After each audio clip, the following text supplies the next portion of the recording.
the curse of the fig tree.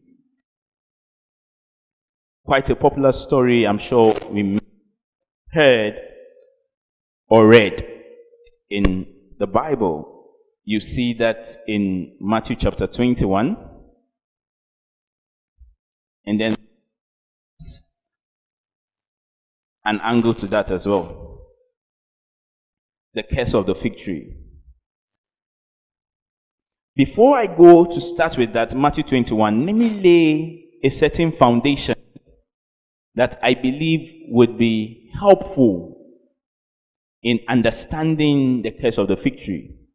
So let's start with Zechariah chapter 4, and then we will go to Matthew chapter 21. So Zechariah chapter 4 in verse 1. Zechariah chapter 4 and verse 1, we read down to verse 6.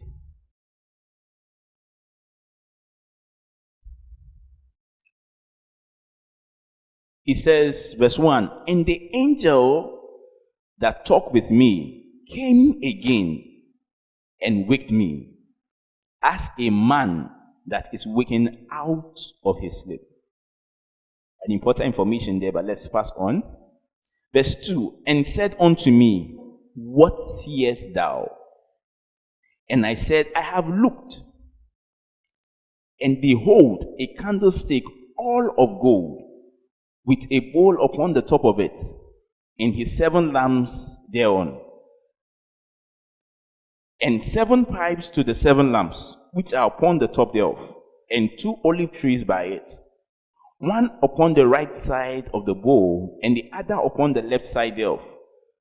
Verse 4, so I answered and spake to the angel that talked with me, saying, what are these, my Lord?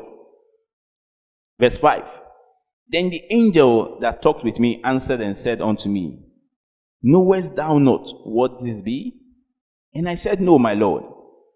Then he answered and spake unto me, saying, this is the word of the Lord unto Zerubbabel, saying, not by might, nor by power, but by my spirit, saith the Lord. So an angel comes and meets Zechariah, and he asks him, he says, what seest thou? What can you see? And Zechariah said, I looked, and behold. So when he asked him the question, what seest thou? It was an invitation to look. What can you see?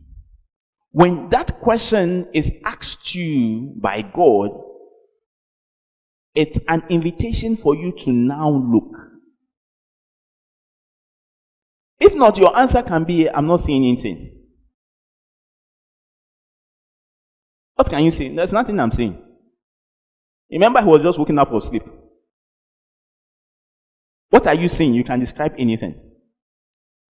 But when you are asked, what can you see by God, it's an invitation to look. It means there is something he's about to show you. So look. Don't describe what you have just been looking at all this while. What seest thou? It's an invitation to look. When you look, then you see, behold, something. If you don't look, there's nothing that comes for you to see. You look, then you see something.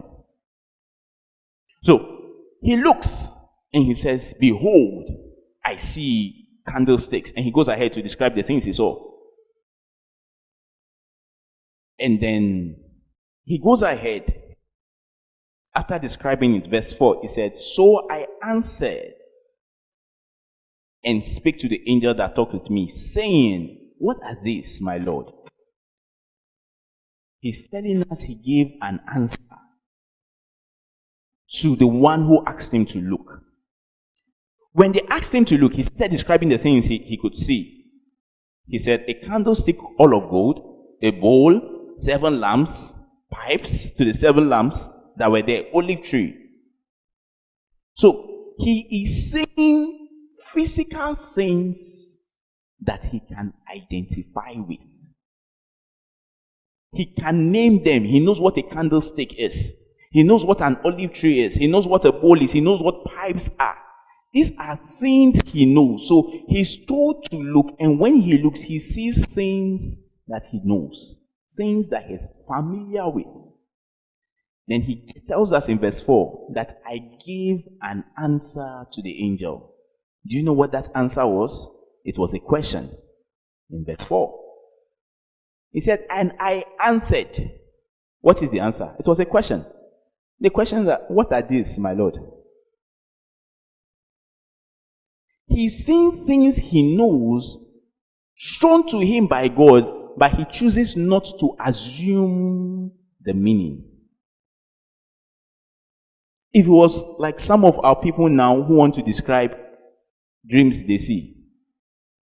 What did you see? I saw 7 candles. 7 candles. Candles.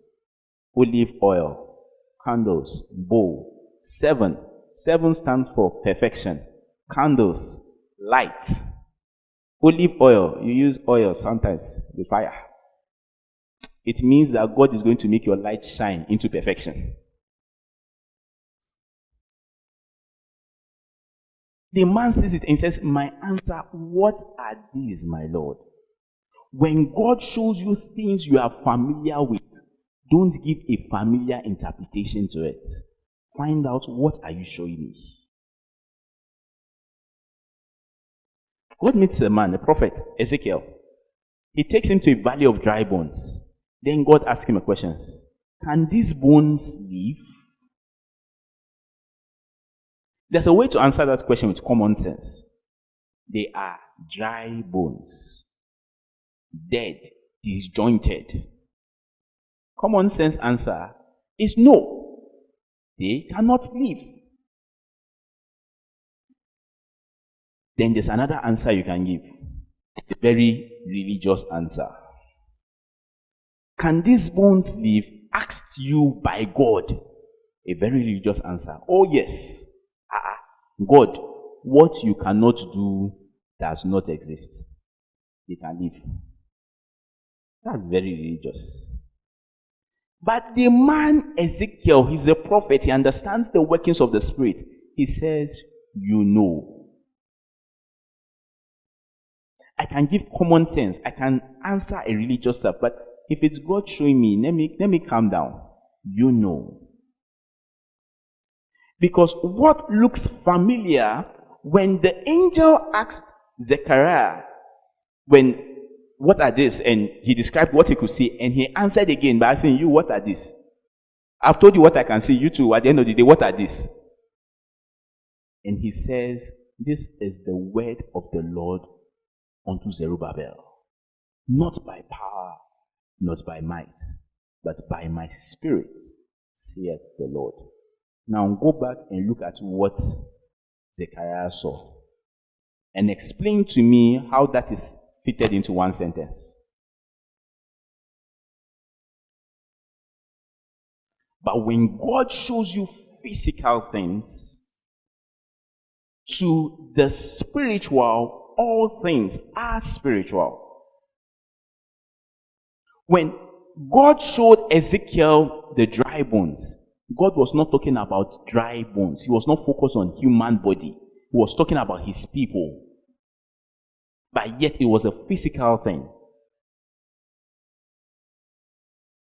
Jesus calls his disciples together. My people, as I've told you repeatedly, I'm about to go. Very soon, they will kill me. I'll rise up on the 3rd day, don't worry. But it means 3 days you will not be with me. And the day they will kill me, that's the Passover time. The day they will come for me. So we'll be having a dinner. So get the place ready for dinner. And people gather for the dinner, ready to eat the Last Supper. You can imagine how ready and eager they were about to eat.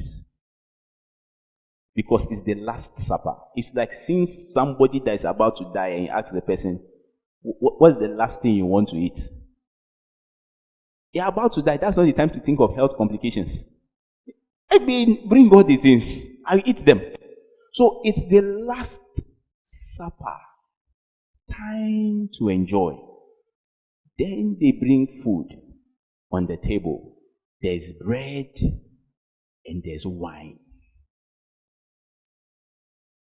And just when you think this is time to eat, because the Passover was a celebration, it was. So you are eating in celebration of what God did in bringing the people of Israel, the Passover, when he spared them, when he killed the first borns of the Egyptians. So it's a celebratory mood. Then you sit with Jesus, and the bread that you went to buy, with the wine that you went to buy, Jesus tells you that you're about to eat my body and drink my blood. What a fast way to kill appetite. I am looking at a very physical bread and wine, but it's not presented to me by man. It's presented to me by Jesus. So I must find out, what are these? Don't assume it's carbohydrates you are just about to take. No, that bread is not carbohydrates. That bread is somebody's real body that you're about to take. So here's the foundation I'm laying. That when God presents something to you, don't interpret it with your knowledge in the physical. Abraham, God, I need a child. Not, I don't want the other guy, Ishmael. He's there, but God, you see, because Sarah is the one that I really love. So I want a proper one from Sarah. Thank you for Ishmael, but I want a proper one. He wants a child. Then God says, my guy, come. Are we going to see a midwife? Are we going to a maternity house? Where is God taking me to? God says, come. Are we about to meet Sarah? Let's go. God, here's Sarah, the one I want a child from. Let's go. God takes him out of the house, and God takes him to show him stars. I want a child, and God is showing you stars. He says, can you count it? No. That's how your seed will be. You can't count them. I agree. Be one. That is what I want. So you don't interpret whatever God shows you. Like deep on to deep, I mentioned. Now when Jesus is coming, they are wise men. They can see a star. And then they recognize that the seed of Abraham has come.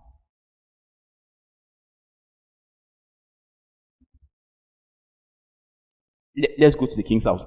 The star has appeared. There's something God asked Abraham to look up and see. No, now it has appeared. So whatever God shows you, don't interpret it on the physical. Now let's go to Matthew chapter 21. Now let me show you something that you shouldn't interpret on the physical.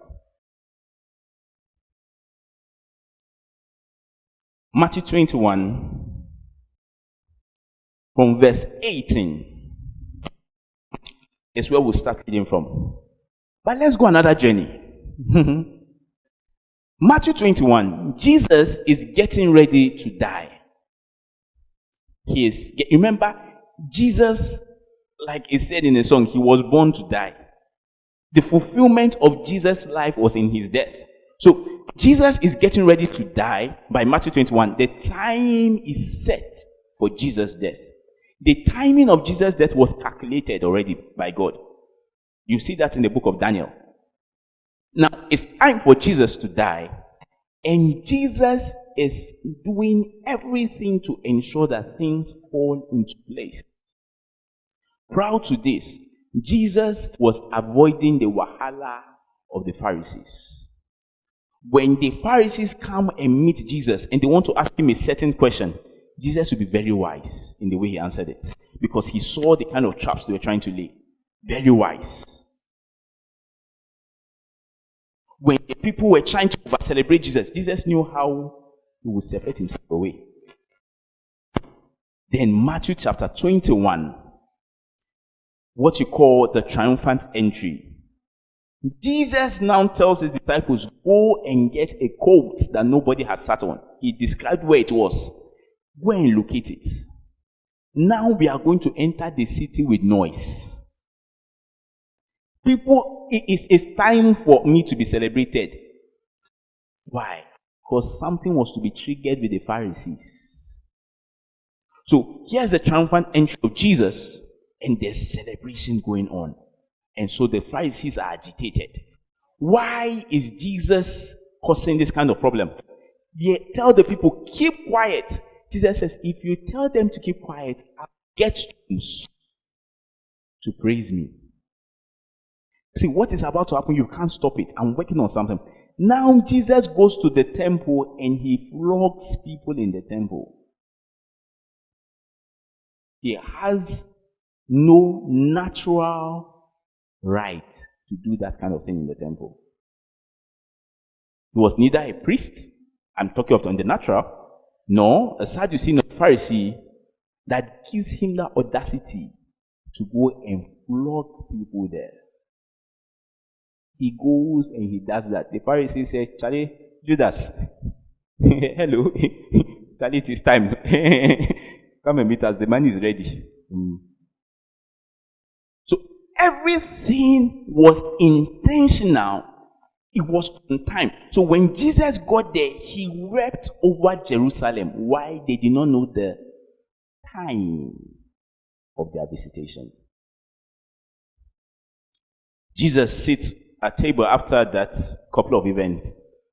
And then here's Judas Iscariot that comes in and dips his hands inside the bowl as Jesus had already described. And Jesus tells him, what you have to do quickly. So, the foundation I'm laying for you is to understand that Matthew 21 is a very intentional scripture. Let's go to verse 18 now. It says, now in the morning, as he returned into the city, he hungered. And when he saw a fig tree in the way, he came to it and found nothing thereon, but leaves only, and said unto it, let no fruit grow on thee henceforward forever. And presently the fig tree withered away. And when the disciples saw it, they marveled, saying, how soon is the fig tree withered away? We'll still continue. This particular story about the fig tree, there are two popular accounts of it. There's the Matthew account and there's the Mark account. When you read the Matthew account, it tells you when Jesus got there and he saw the fig tree and he was hungry and he did not see any fruit on it, he cursed it and immediately it withered away. And then the disciples remarked on it. When you follow the Mark account, it will tell you when Jesus got to the fig tree, he did not find any fruit on it because it was not its season. Matthew does not tell you that.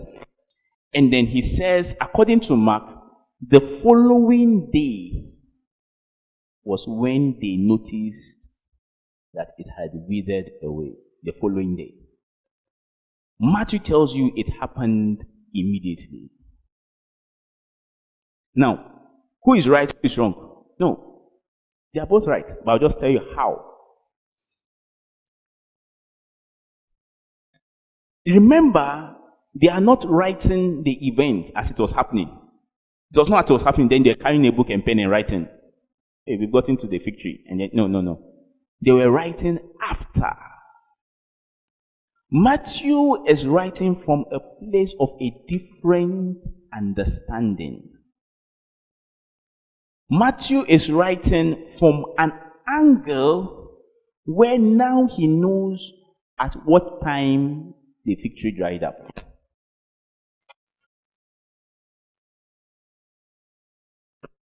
time Matthew is writing, now he has understanding that in truth, the fig tree did not dry up the following day. It happened as Jesus spoke. So that's where he's writing from. Mark is still giving us a normal picture of it. So one of the things Mark indicates is that Jesus gets to the fig tree and it was not the time for it to start having figs. Matthew does not put that. Remember, I've given the foundation of where Matthew is writing from. So it looks odd that Jesus will go to a fig tree that is not its season to have figs, and yet be annoyed at the fig tree and curse it. It is not its season. Why are you annoyed that it is not producing fruits? This is not the season for it. And you are so angry that it's not producing fruits, and you go ahead to curse it. But before you jump into that, you must recognize who determines times and seasons. The time is not what determines times and the seasons. When you go to the book of Daniel, I think in Daniel chapter 2, when Daniel was talking about God, in Daniel chapter 2 verse 20, it says, and Daniel answered and said, blessed be the name of God forever and ever, for wisdom and might are his, and he changeth the times and seasons. He removeth kings and setteth up kings. He giveth wisdom unto the wise, and knowledge to them that know understanding.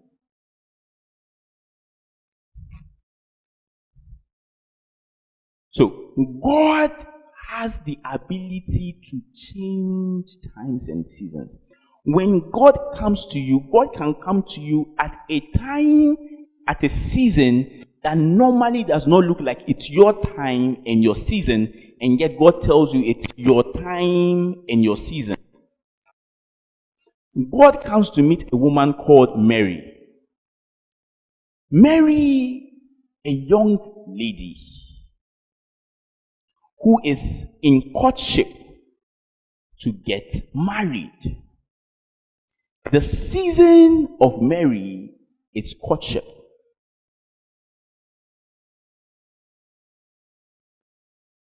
After courtship, then she gets into marriage. After marriage, then childbirth. But God comes to meet Mary in what is her season of courtship and tells her, now this is the season to give birth.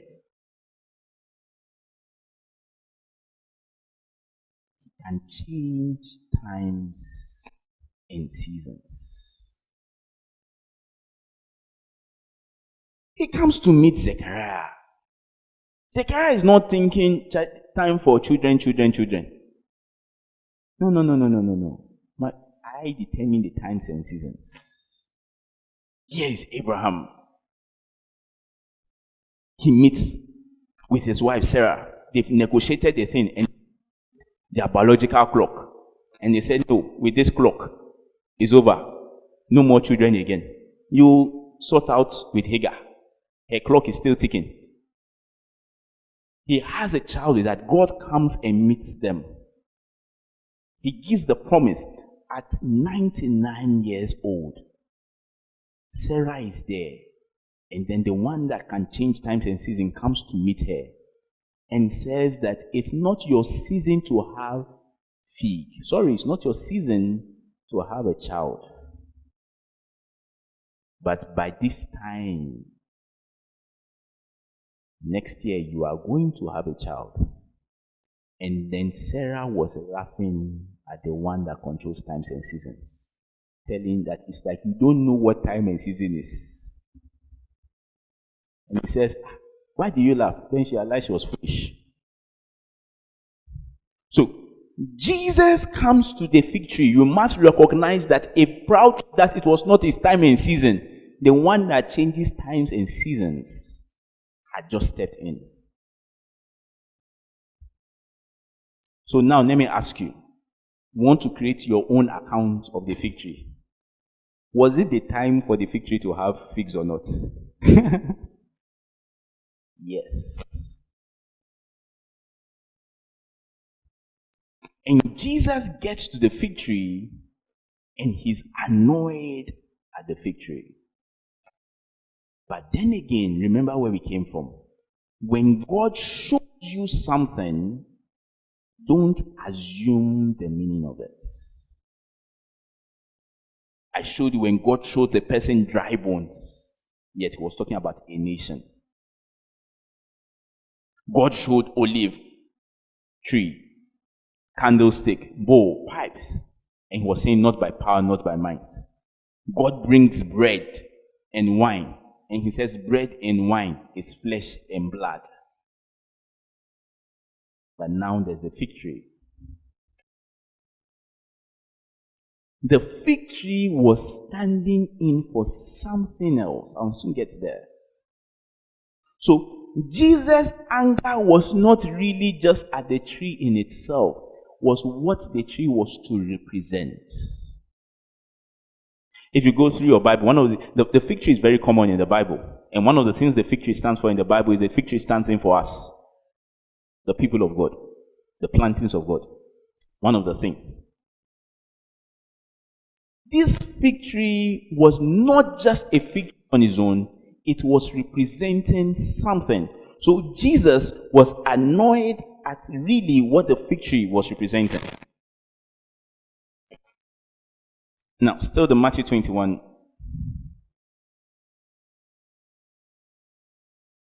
He says that, and when he saw a fig tree on the way, he came to it and found nothing thereon but leaves only, and said unto it, let no fruit grow on thee henceforth forever. He says, and presently the fig tree withered away.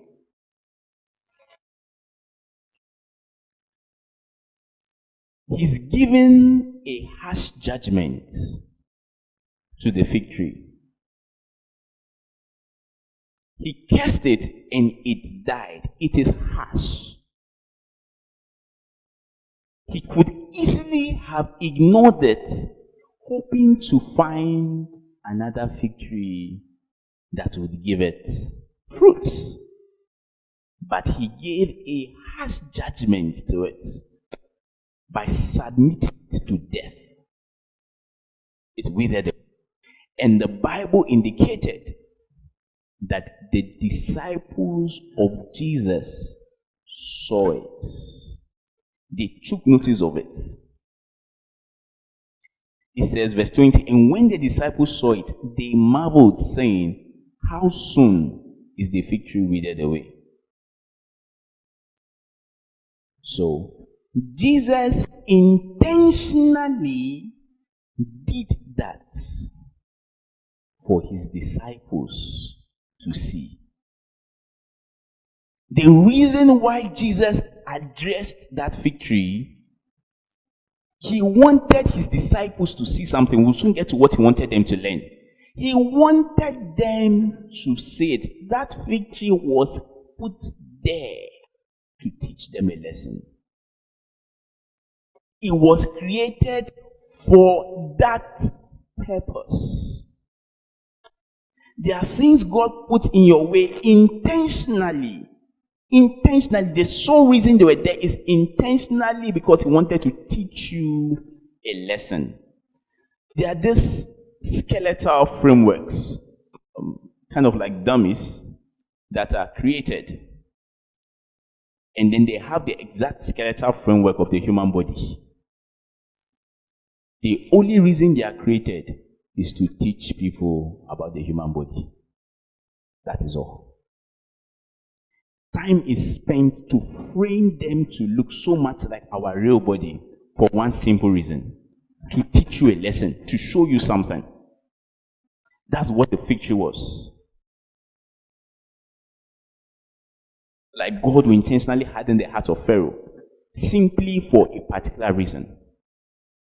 So this fig tree positioned intentionally for the disciples to see something, and they witnessed it. Now let's continue. Verse 21, Jesus answered and said unto them, verily I say unto you, that's after they had remarked about the fig tree being withered away. Jesus answered and said unto them, verily I say unto you, if ye have faith and doubt not, ye shall not only do this which is done to the fig tree, but also if ye shall say unto this mountain, be thou removed, and be thou cast into the sea, it shall be done. Verse 22, and all things whatsoever ye shall ask in prayer, believing, ye shall receive it.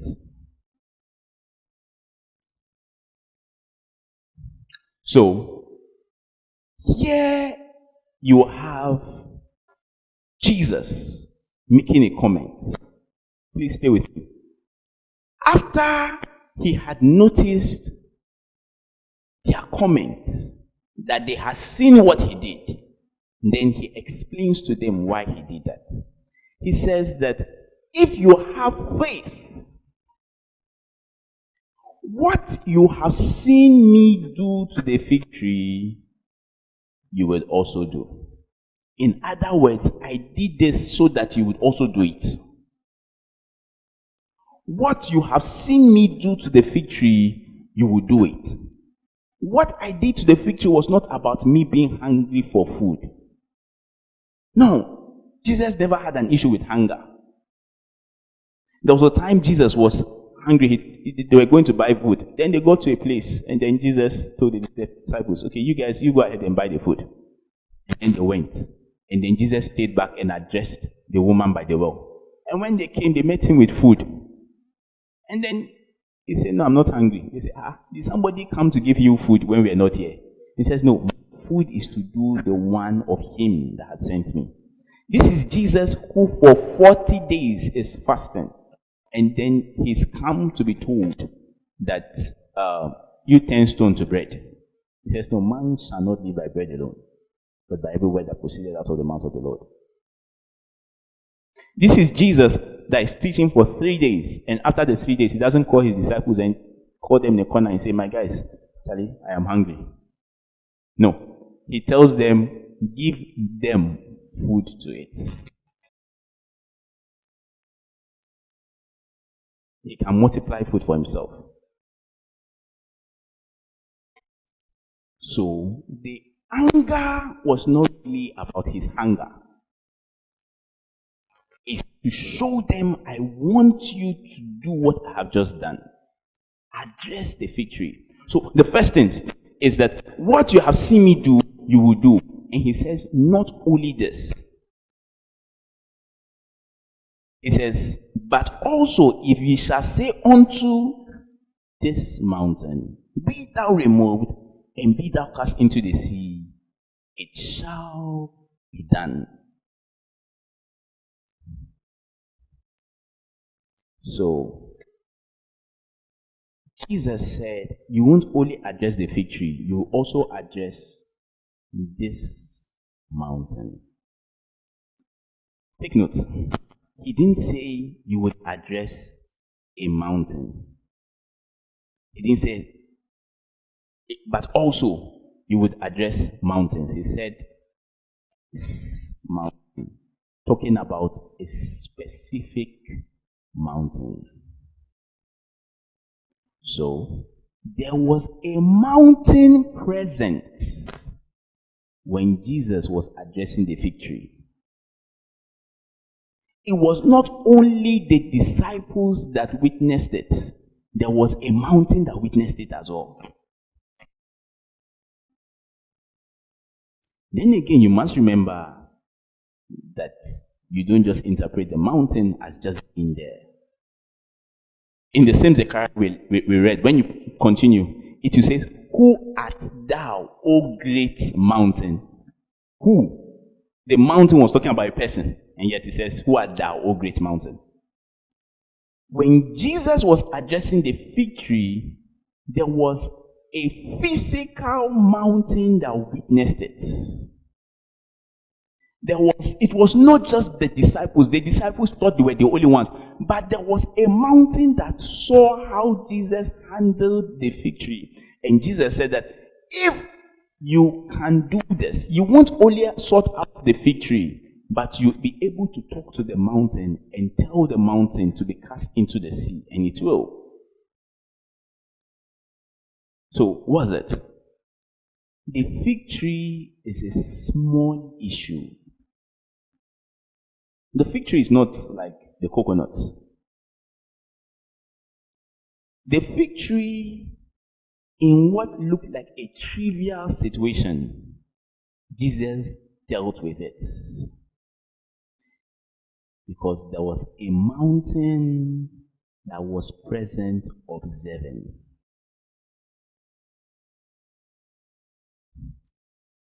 Here is a mountain that is saying, the one who controls times and seasons, meeting the fig tree and does not get what it wants from the fig tree, or what he wants from the fig tree. If you tolerate the fig tree, you must remember that there's a bigger mountain that was witnessing it. It's not only the fig tree that was there. It's not only the disciples that were there. This mountain specific.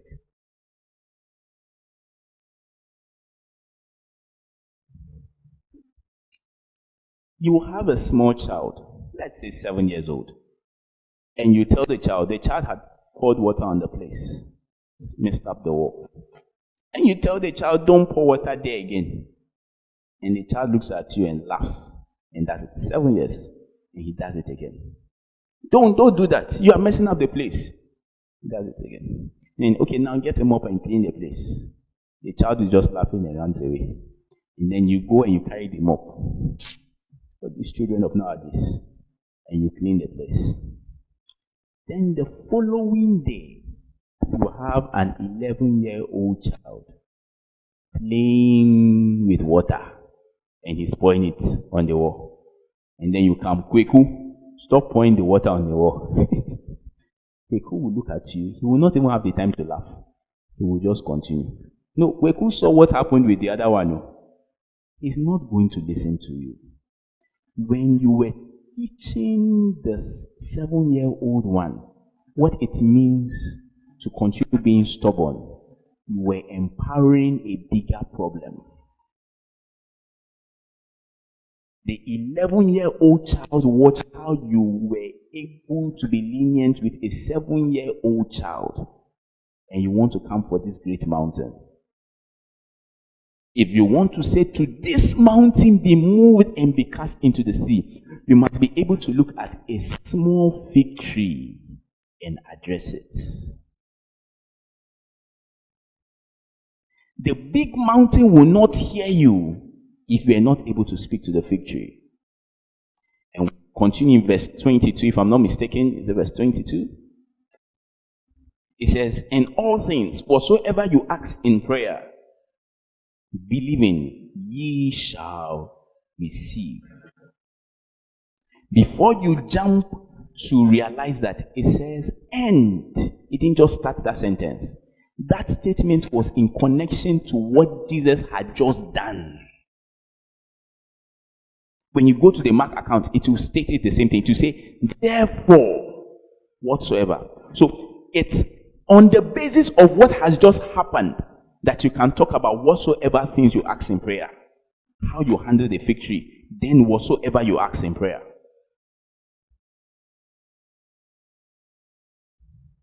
There are small issues that happen in your life. Deal with it knowing that there are bigger issues monitoring.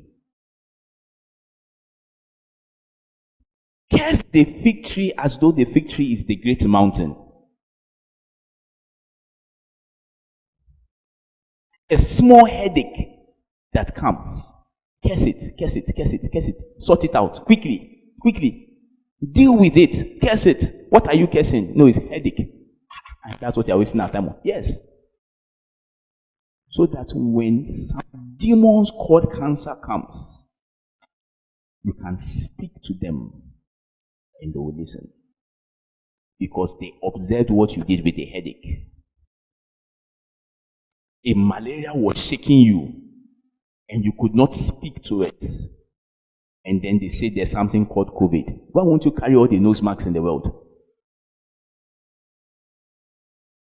But when you were able to speak to malaria, and then they tell COVID, come, there's one man called Dela. COVID will tell you must be crazy. We've heard of that guy. You don't go near him. They met the sons of Sceva.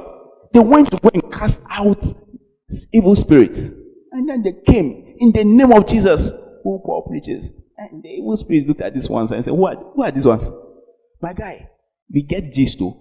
We have heard of Jesus. We have heard of Paul. Nobody has told us about you. And then they whip them. Now they'll go and learn to start casting out small things before they'll chase big ones. Jesus gets to a city. Here are legions of devils in one man. And when they get, and Jesus was coming, they started shouting, have you come to destroy us before our time? No, what Jesus had been doing, the news was spreading abroad. Every evil spirit got to know that you don't joke with the Son of Man. Paul got into a city. Here's a girl with a familiar spirit. And then she starts announcing to everyone, these are great men. She recognized that if I don't talk sweet, these men can destroy me. I've heard of them. Please, these are great men. The problems announce to other problems. When you are dealing with that issue at work, there's another issue there that is monitoring it. If he failed with sorting out this issue, you think you can come? Curse that fig tree. Then you can speak to that great mountain. There was a time I got to the house, and then the steps that just lead to the veranda, as I was going, I just tripped a bit and I hit my leg. And then just a slight pain. And I just healed in Jesus' name. And then the kids that were there were laughing. Of course, I joined them in laughing because I got where they were coming from. But it was a slight pain. There was no blood. But was there a pain? Yes. As small as it was, I must make sure I heal you. You've gone, the barber has cut your head in a certain way, and then there's blood there. I mean, it's a fig tree. Is it not just to get cotton wool and methylated spirit or hydrogen peroxide and just put it in there? Yes. It's a fig tree. But yet you can still speak to it and say, you blood, dry up there. Deal with it as if it was a great mountain. And then when you do that, you can now say to this mountain, be removed and be cast into the sea. So what is the lesson you are to live here with? Is that the small issues announce to the bigger issues how dangerous you are. When the children of Israel were getting to Canaan, the Canaanites, there were already people inhabiting that land. They heard how God had dried up the Jordan, and they were scared. The people of Israel had not yet arrived, but the Bible says when the kings of the Canaanites had heard it, they became scared. The news of what they had done went ahead of them. Testimony travels.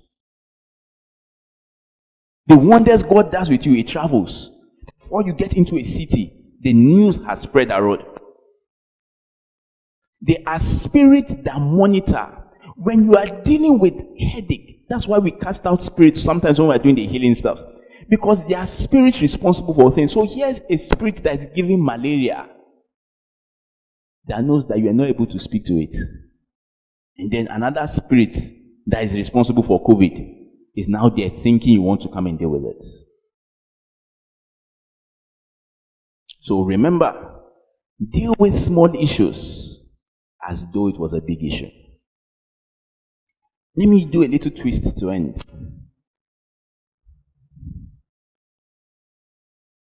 In Luke chapter 13, verse 6 to 8, it says, he spake also this parable. A certain man had a fig tree planted in his vineyard. He came and sought fruits thereon, and found none. Then said he unto the dresser of his vineyard, behold, these 3 years I have come seeking fruit on this fig tree, and find none. Cut it down. Why cumbereth it the ground? And he answering said unto him, Lord, let it alone this year also, till I shall dig about it and dung it. I'm about to end, but I want to show you another curse of the fig tree. Now, this time, you are the fig tree. The master has come to his vineyard and has gone for the fig tree. And he's looking for fruits on the fig tree. And he can't find any. And now we are about to see the curse again of the fig tree. Let it be destroyed. He says, for these 3 years, I have been there dressing it. Now it should go. And then the man says, you just give it 1 more year.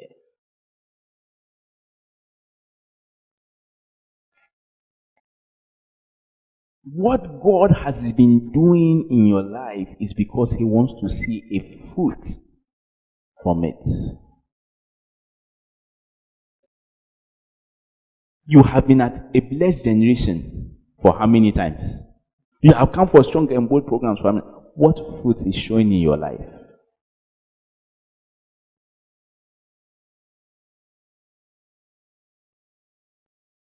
I said at the beginning, don't tell me you are blessed. Show me who has now come because you are blessed. Show me the fruit as a person. Don't tell me you are blessed. What results are you producing at your workplace from this? What fruits are you showing from all what God has been doing? The reason why the dresser is there, why the owner comes, is not the dresser. It's because of the fig tree. The reason why God is doing all this at a blessed generation is because of you. So what fruits are you showing? This year, nobody has come for any program through your hands. For some of you, for all the years you have joined, not one person has come.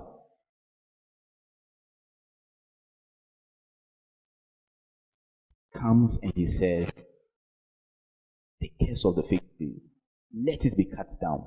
It is occupying the ground. Let's clear it off for something else to be there. And then the dresser says, let's give it 1 more year. Not let's keep giving it opportunities. No. 1 more year. Lesser time than it's had before. So here's the second curse of the fig tree. If you don't produce fruits, you will not be part of the testimony of a blessed generation.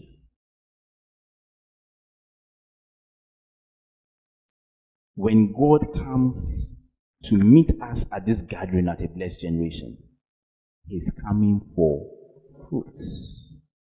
Don't just be blessed with the revelation. Show me the fruits you have produced from the revelations. The dresser is not just watering you and putting the manure and everything. No. It's not just doing that for nothing's sake. It's because fruits are expected. If you don't want to be dried up and cut down, produce fruits.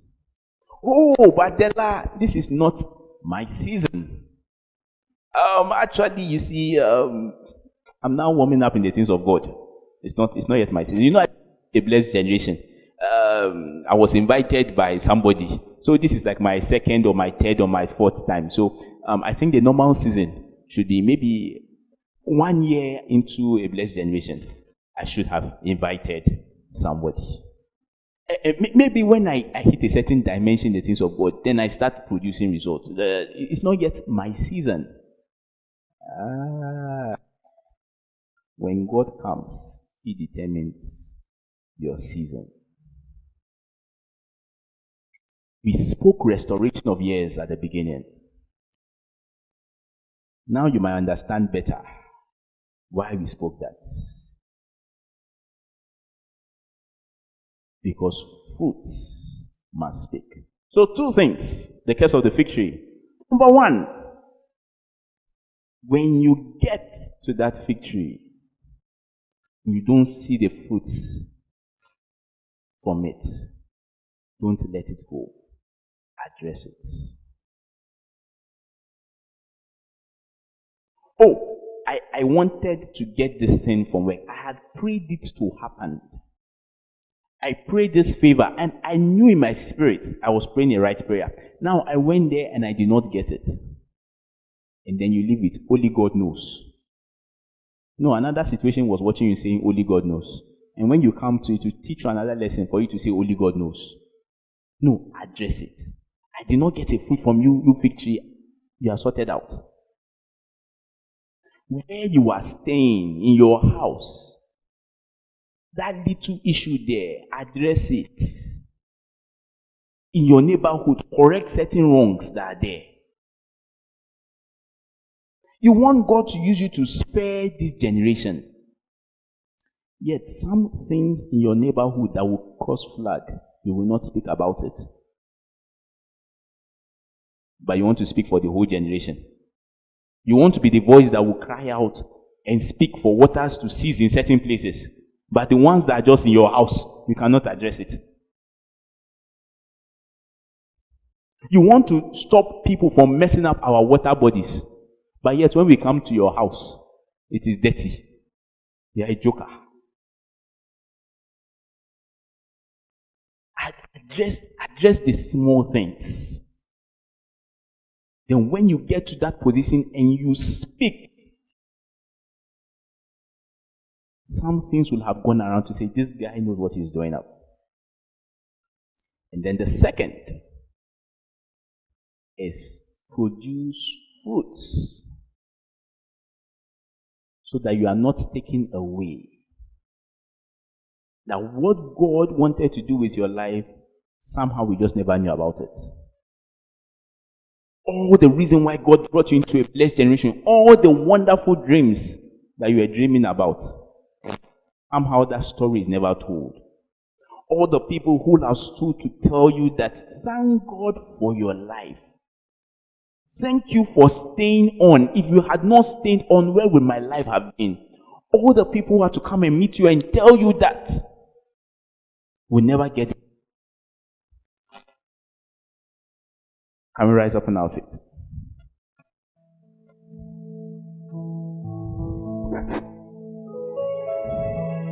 I could make us speak in connection to the curse of the first fig tree, where it is trivial situations that you must speak to. But I feel we should talk more on the second. Because if you, the fig tree yourself, cut away, what do you have doing cursing another fig tree?